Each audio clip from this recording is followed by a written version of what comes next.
But let me just ask this question. But before I do, I want to say something. I said this in week 1. The lion doesn't lose sleep over the opinion of the sheep. Now, I want you to remember that. Now, I have let that sink into my heart and my body and my soul. The lion doesn't lose sleep over the opinion of the sheep. Let me just tell you what that means. The sheep out grazing in the field, and they have this mentality, I'd like to graze today at peace, and I don't want to be attacked. The lion don't care. The lion doesn't care if the sheep don't want to be attacked today. So we started with this statement. We're going to end with it. The lion doesn't lose sleep over the opinion of the sheep. But let me say this. Let me just ask this. What type of lions have you faced? Better yet, let me just wrap this around into 2 parts. What type of lions have you faced, and what lions are you facing now? What type of lions have we faced, and what lions are we facing now? Our lives are filled with lion encounters. Now, I'm going to tell you, it just is what it is. Our lives are filled with lion encounters. We have lion encounters throughout the day on an everyday basis, whether they just be little small activities that go throughout the course of the day, or they charge us out of the darkness unexpectedly. We have lion encounters. That's just how it's going to be. What we do, let me just kind of lay this one out there. What we do with these attacks will determine the scars that we bear, and it will determine the lives that we impact. What we do, years ago, sitting in service as a young Christian, I'll never forget the Sunday school teacher, I believe it was the teacher, said, what we do as Christians determines how people view us as Christians. That's what makes us different from the world. I may beat you down, but you know what? It's my job to pick you back up. The world don't care. The world's not going to pick you back up. I'm going to pick you back up. I hope I do anyway. What we do with these attacks will determine the scars that we carry, the scars that we bear, and the lives that we impact. That's very important. Now, you may have noticed over the past weeks that we've been discussing lion encounters from the Bible. Now, you may have picked up that they were all instances or issues that people had with lions in the Bible. We've discussed these, and we're closing our series. Now let's look at the greatest experience. I want to take an opportunity today to look at our greatest experience. We looked at what the roar of the lion sounds like. We have dove in deep to chasing our opportunities, chasing our lions. Sometimes that's not the easiest thing. 99.99% of the time, that's not going to be an easy task, but it's going to be a worthwhile task. But we also looked at the toughest lion. The most dangerous lion is the one that we call the flesh. And the hardest lion, the one that causes the most hurt, is the one that attacks us and says you're not worthy. It attacks your mind. It attacks the voices that come in. Most of those voices are coming from ourselves. So let's look at our greatest experience, our greatest lion encounter, and let's go back before we can go forward. Let's look at Genesis chapter 49. Verses 1 through 7. Genesis chapter 49, verses 1 through 7. And if this is a little odd to you, a little foreign to you, I'm going to break it down. Then Jacob called his sons. Jacob is also known as Israel. Israel is Jacob. When you hear Jacob, that's Israel. God changed Jacob's name to Israel. Jacob or Israel had 12 sons. That's where we get the 12 tribes of Israel. That's where we get, he's one of the patriarchs. He's one of the original, you hear Abraham, Isaac, and Jacob. That's where we hear this. So we've got Jacob. Jacob called his sons and said, gather yourselves together that I may tell you what shall happen to you in the days to come. Now, Jacob's an old man. He's getting his life as we know it is becoming is getting to an end. He's getting to the end of his life, and he's laying out everything before he dies. Assemble and listen. Now give an ear. He says, "O sons of Jacob, listen to Israel your father." Jacob is Israel. Remember that. Reuben, you are my firstborn, my might, and the first fruits of my strength. Preeminent in dignity and preeminent in power, but you're as unstable as water. I mean, think about this. He had him going for about a brief half a sentence. You're preeminent, you're my flesh, you're my power, but you're as unstable as a bird bath. You shall not have preeminence. Because you went up to your father's bed, then you defiled it, and he went up to my couch. What he's saying here is, you laid with somebody in my house, you laid with one of my wives. So, here we got, he's out of the picture. Got him out of the picture. Now, Simeon and Levi, you're brothers.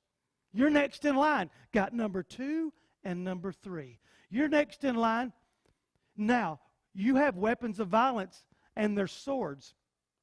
Let my soul come not into their counsel. Oh, my glory, be not joined to their company. For in their anger they killed men, and in their willfulness they hamstrung oxen. Cursed be the anger, for it's fierce, and their wrath, for it's cruel. I will divide them in Jacob and scatter them in Israel. Okay, what in the world's going on here? Jacob is old, he's dying, he's close to death. He's taking care of his affairs before he dies, and someone has to carry on the rights of the firstborn. Someone has to be the firstborn, carry on those rights of the firstborn. Because let me kind of tell you how that rolls. The firstborn rights is not that I just get more than everybody else. The firstborn rights is not that I have a status above everybody. It's more of a servant mentality. It's more of a responsibility. See, that firstborn right would receive a double share. Well, everybody gets a share. Bang, bang, bang, bang, bang. Everybody gets a share, but the firstborn gets a double share. Well, that ain't hardly right. He gets more than everybody else. He gets a double share of holdings, a double share of property, a double share of money. He gets a double share. And he also has a double share of responsibility, because as his father passes away, he becomes in control and head of the family. It is his responsibility. It is his charge to be over the family. It's his responsibility to take care of the widow, or in those days, widows. It is his job to take care of daughters that are not out of the house. It is his job to take sons that are not old enough to be out of the house. So the double portion, or the double share that's left to him, is supposed to go to take care of his family, what he's been doing already. He was in charge of his family's house. It is a very, very tall responsibility. And as churches today, there are some of us today, and I'm going to put Christ Point in that category, we're charged to be the firstborn. We're charged to have the greater responsibility. We're charged to say, okay, it is my responsibility to make sure that we're taking care of the community. It's my job and my responsibility as a servant of Christ Point Church to say, I am on the job. I am responsible. I want to take care of these widows and these orphans. I want to lead by example. So that is our job. Jacob passes on the birthright.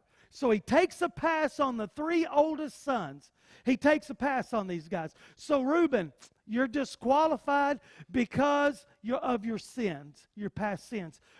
Simeon and Levi, you're excluded because of your disobedience, your anger, your killing in defense of your sister. That is a story that's on farther back in Genesis, and they pretty much killed everyone. So you are responsible for that.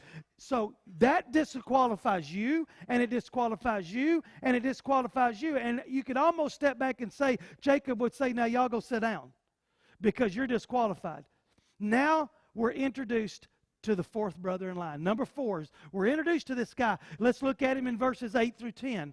Let's get introduced to this guy, and we're going to get on track. Judah, your brothers shall praise you. Your hand shall be on the neck of your enemies. Your father's sons shall bow down before you. Judah is the lion's cub. Well, wait a minute. There's that lion word. From the prey, my son, you have gone up. He stooped down. He crouched as a lion and as a lioness who dares to rouse him. The scepter shall not depart from Judah, nor the ruler's staff. In other words, you are control. You are ruler.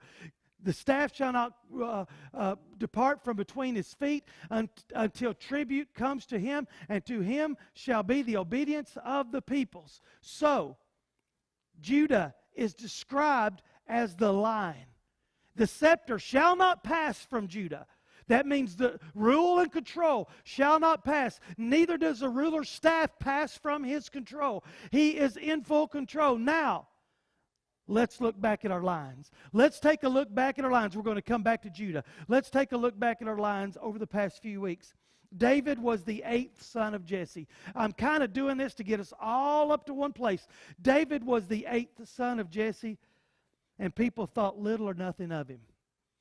I read a book recently that broke down some information about David, that kind of historical, not biblical, but historical facts about David, and I'm like, wow, oh wow, wow. David quoted in Psalms and said, I repay debts that don't even belong to me.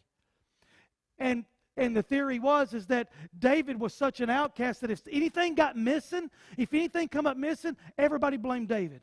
So David was the 8th son. He tended sheep and was comfortable being alone. Let me just kind of say it this way in light of what I just said. David was comfortable being the outcast. David was comfortable, at least if I'm out in the field with sheep, I'm not in town with people. So I'll just hang out here with the sheep. He was the last person anyone would choose to be king, including himself. I'm not choosing myself to be king. I didn't think I'd ever qualify. He was a shepherd. He was a lion killer. He was a protector of the sheep. And he killed a lion to protect the sheep and to protect the glory of his father. He killed a giant to protect the glory of his Lord. So, he knew what the lion's roar sounded like. He recognized it. He conquered his fears. He conquered his doubts. And he did something about it. He rose to the occasion. Benaiah, we looked at him next. Big Ben. Big Ben chased his lion into a pit. He seized his opportunity. He chased his lion into a pit. Who does that? That don't make any sense. Who does that? He chased his lion into a pit. He did the impossible, even though voices may very well have said, don't do it. Now, how many times do we find ourselves not doing it because voices say, don't do it? You know what? I'm going to be honest with you. If I'd listened to the voices telling me not to get married to that woman, Vicki Valancourt, Tina, I wouldn't have got married. I wouldn't have got married. If she'd have listened to voices saying, you guys ain't been dating that long. You shouldn't get married. Don't get married. You know what? Almost 33 years later, we're going to prove them wrong at some point in time. At some point in time. That's my girl right there now. She's all right. But Benaiah changed his destiny. He changed his destiny even though people say it can't be done. People say it can't be done. You say, well, that's not in that scripture. That's not in that story. I'm going to tell you right now, nobody thinks somebody can chase a lion down and beat them. So people saying it can't be done. You can't chase a lion into a pit on a day when it's snowing and stand up and get traction enough to kill it. Let alone see it, but he did it. Samson allowed his flesh to rule his thinking. He allowed his flesh to rule his thinking. His line was a reminder that our flesh will detour God's will for our lives if we'll let it. Let me say that one again. Samson's line is a reminder that our flesh will detour God's will for our lives if we'll let it. It will detour God's will for our lives.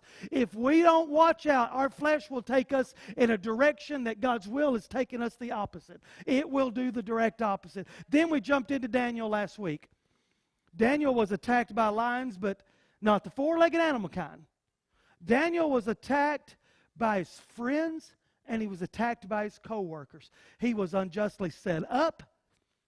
He was thrown into a lion's den. Not just thrown in there as a punishment, but thrown in there as a death sentence. He was thrown into a lion's den because of jealousy and insecurity. And the lions we face have the ability today to leave scars. The lions we face today inflict pain. The lions we face today create opportunities. And the lions that we face today also have the ability to change lives.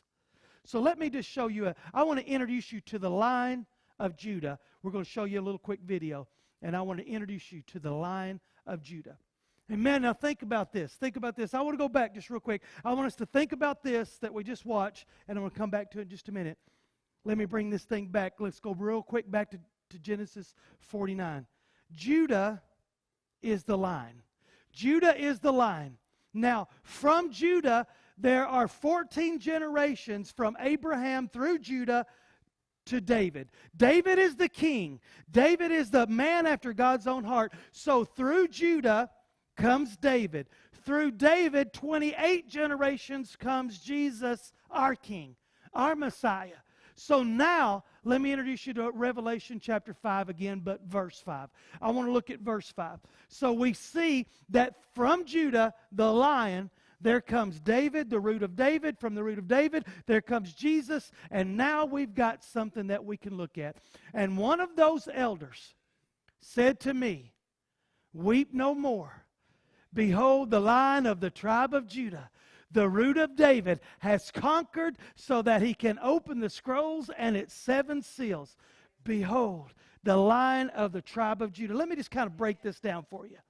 Let me just kind of lay it out. If you're breathing, now if you're sitting here and you're not breathing, we need to call somebody in.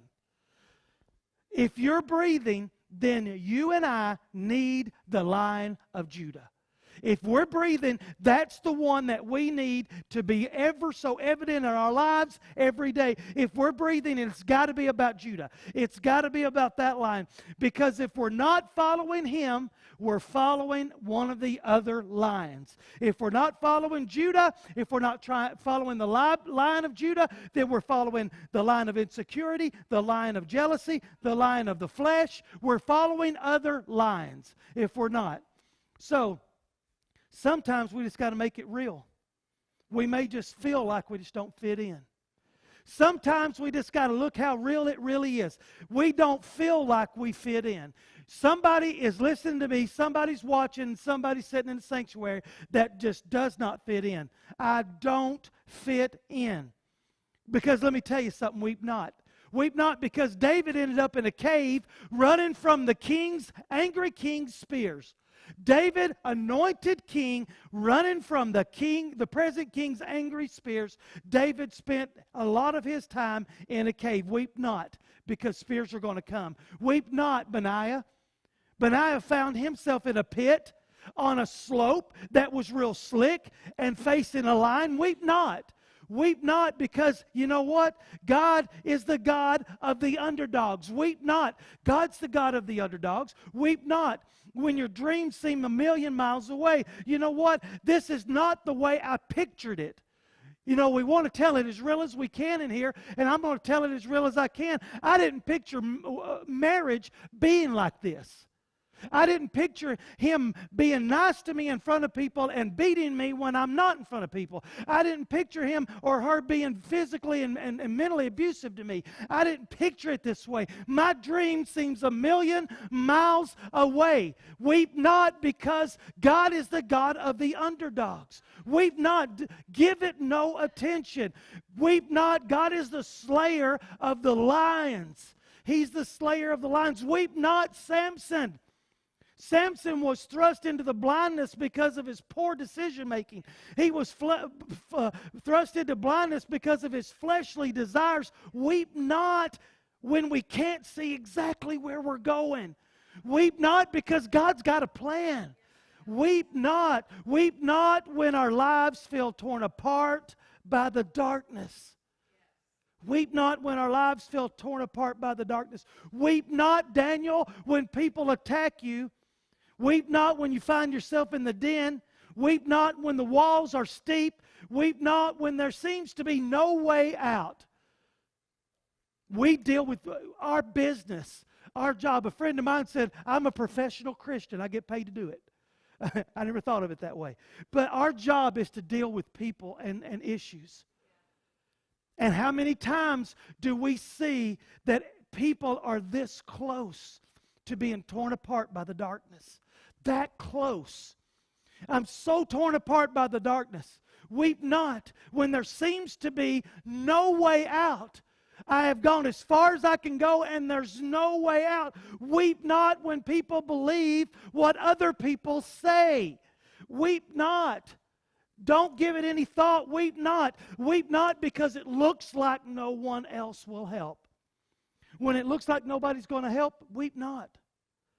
Weep not when there's no way out. Behold, the Lion of the tribe of Judah is able. Do not weep. I'm going to break down Revelation chapter 5 for you, verses 1 through 4. Show you how this goes. I'm going to break this one down for you.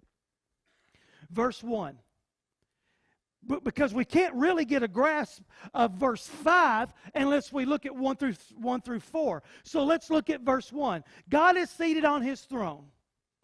He's holding in his hand, this is Revelation, this is John's revelation, this is John's vision. He's seated on his throne. In his hand, he has a scroll.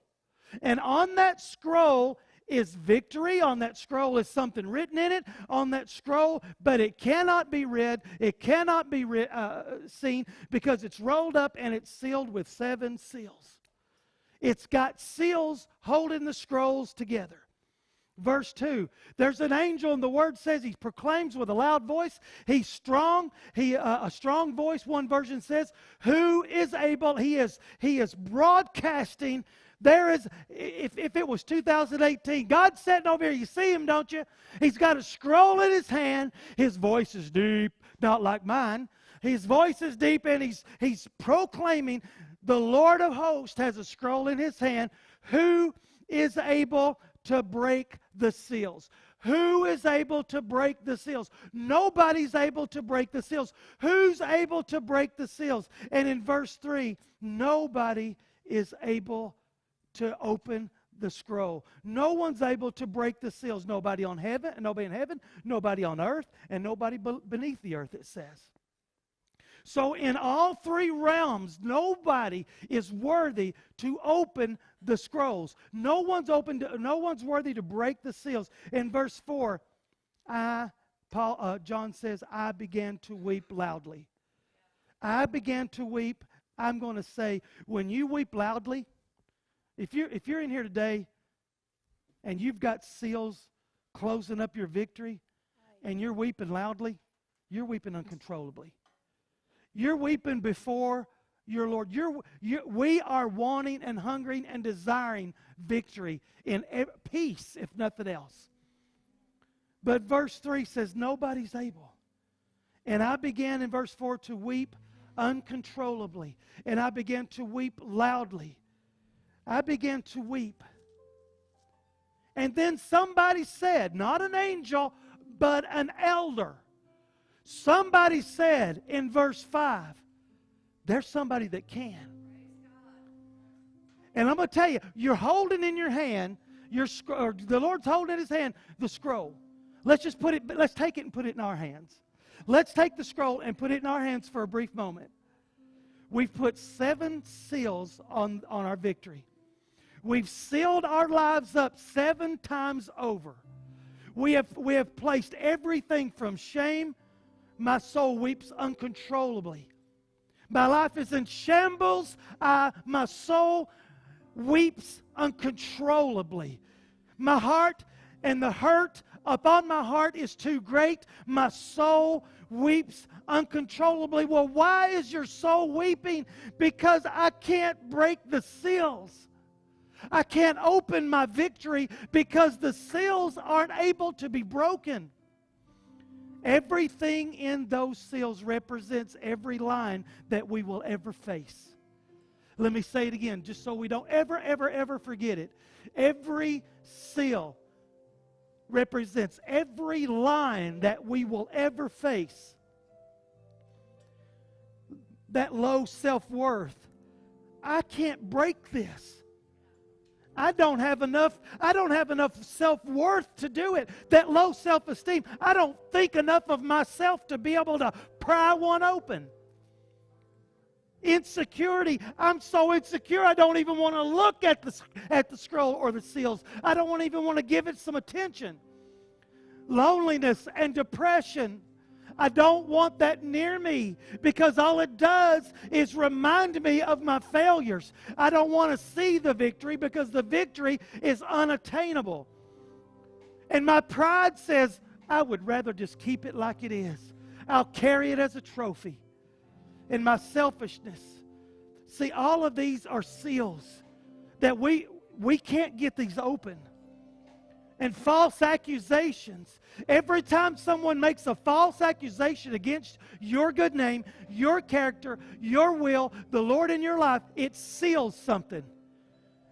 If we allow it to. And then we just can't pry it no matter what. We're breaking knuckles and bloodying up everything because we can't get the seal open.